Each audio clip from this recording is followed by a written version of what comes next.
Kia ora, welcome to Bus Days. So building this bus costs a bit of money, even though I'm kind of trying to do it on the cheap, but it means I try and do a lot of other things on the cheap too. So today that is repairing my Dyson vacuum cleaner. Now Dyson has a little secret that I didn't realise, and you probably don't realise either. It has this fancy, everybody knows, it's this fancy cyclone whatever bagless vacuum cleaner. Now what they don't tell you is that hidden inside the vacuum cleaner is actually a filter, and when that filter blocks up, it's not good. Suddenly your vacuum cleaner appears to just not be working anymore, and it's probably time to chuck it away and spend another grand on a new one. But the fact is, might just need a new filter. So let's have a look at that.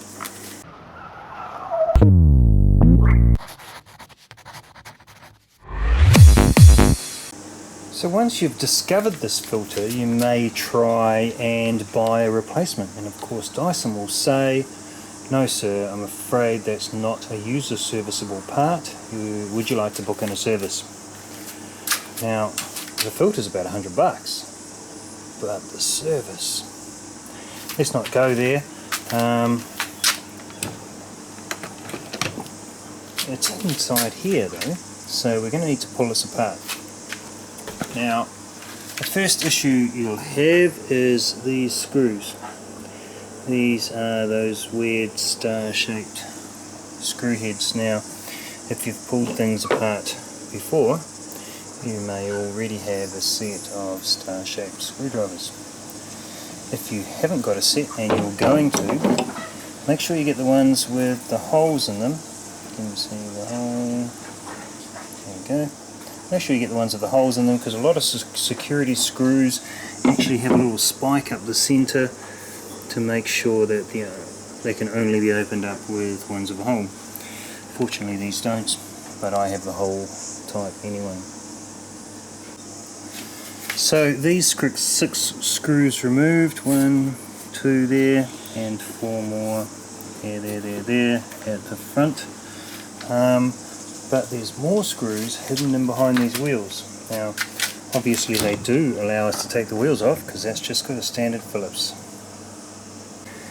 So once the wheel is removed, we can spot 4 more screws in here. So those last 8 screws, 4 on each side, and this should now come off. Now I think if I just pull that bottom piece, there we go. And look at this, the secret filter in the filterless vacuum cleaner. And clearly it's been blocked and leaking, and it's a hell of a mess. So the filter itself is held in by another screw. It is actually all quite well put together. Actually 3 screws.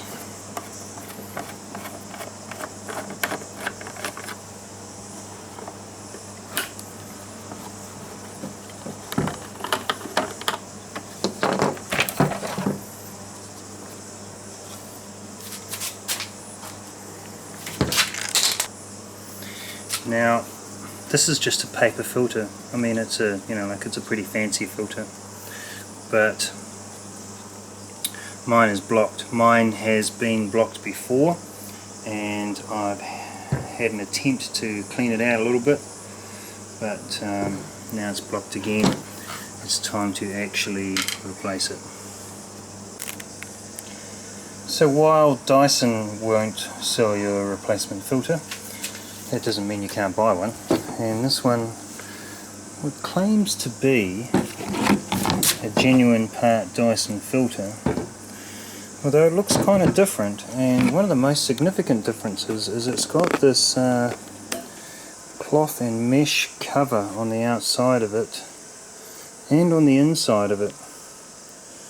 So it's a kind of a different type of filter instead of that paper filter. Maybe it's better, maybe it's just cheaper, but sure it's going to work a hell of a lot better than the block one. First I need to clean this out. My first instinct is to give it a good blowout with an air gun, but that'll make a whore of a mess, so I think I'll vacuum it with my shop vac. Okay, we're ready to start reassembly. I did vacuum it out, but the fact is it's never going to do as good a job as an air gun. So with the appropriate dust mask, I blew it out, got a lot of dust out, did it outside of course, and it is clean like a whistle. Likewise with the top half, so it's ready to go back together. From a health and safety point of view, obviously if you're blowing out dust you do need at the very least a dust mask and some glasses, some sort of eyewear. Inside here is a 230 volt motor. We're 230 volts in New Zealand, and here's the on-off switch. Now it's actually pretty well hidden and packed away, and even the cord, you can't see the cord termination, there's no bare wires, so it's actually a relatively safe device to have open. Now of course no manufacturer wants you to open their devices, and if you've got a warranty, you are probably going to avoid it by doing this. So if you're under warranty, take it back. But if you're not and you want to save a few bucks, then it's actually really quite easy to get this baby apart. So I just need to drop this filter back in, and it goes like this. I think I'll need 2 hands for that. Right back in where it came from. There's a little locating slot at the top here, and then I'll put the 1, 2, 3 screws back in. Now I've had this apart before, so when you're pulling something apart it's a really good idea to keep the screws in a way that you can tell which screw came out of where and which screws should go back into which hole. Now something I noted when I pulled this apart the first time, with the exception of the 2 Phillips screws that hold the wheels on, all the other screws are identical.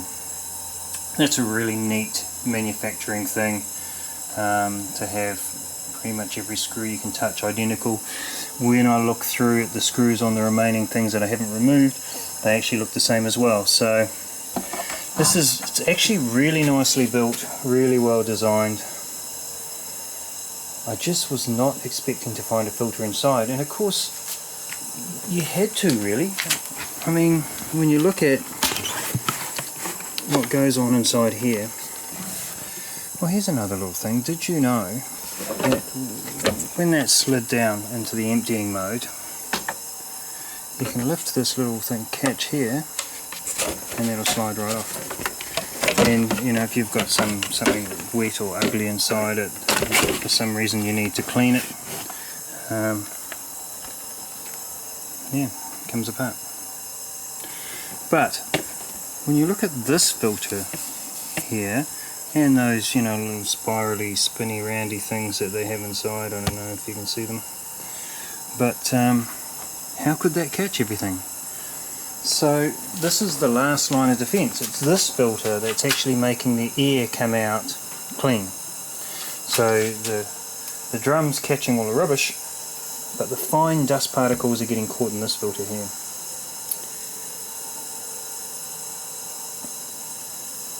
So when your vacuum cleaner starts to smell like dog or cat, it's this filter here that's smelling.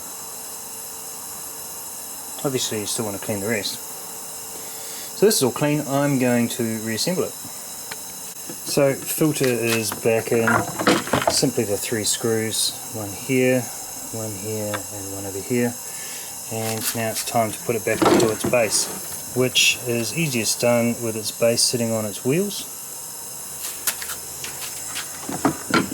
And the top piece literally just drops in. So the back is lined up nice. That front, it's just going to clip in like that. You heard it clip in. And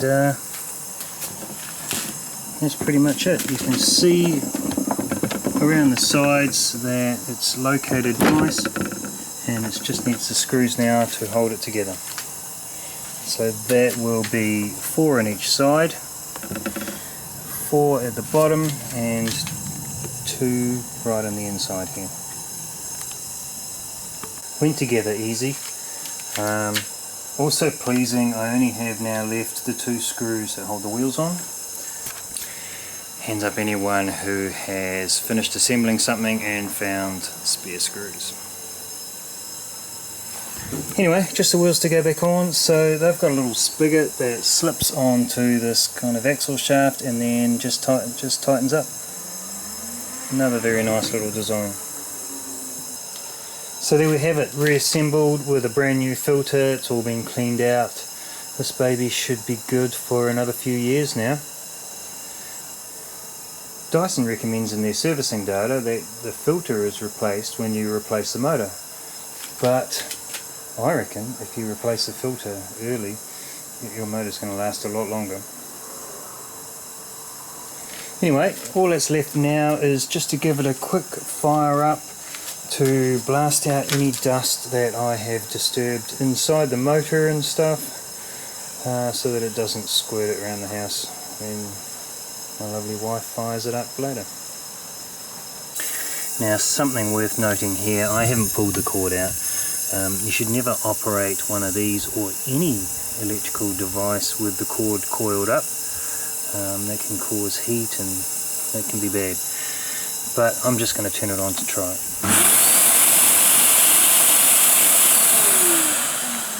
So, clearly still works. And there was no big cloud of dust, so I must have done a fairly good job cleaning it. Well worth giving it a blast outside before taking it back inside though. And that's done. So thanks for watching. Hope you enjoyed the video. Maybe you learnt a little bit from that, and maybe you can give your own Dyson vacuum cleaner a second life. It's quite likely some of the other barrel type vacuum cleaners also have the same hidden filter buried deep inside, and it's well worth replacing it. I mean, this is what I took out, and the risk of making a mess, you can just see it's full. Yeah. It's full and it stinks, so it's going to be a much more pleasant thing vacuuming the house now. That baby's the time for the rubbish. Anyway, if you liked the video, press all the buttons, like and subscribe and all that, and hopefully that means we'll see you again soon. Mā te wā.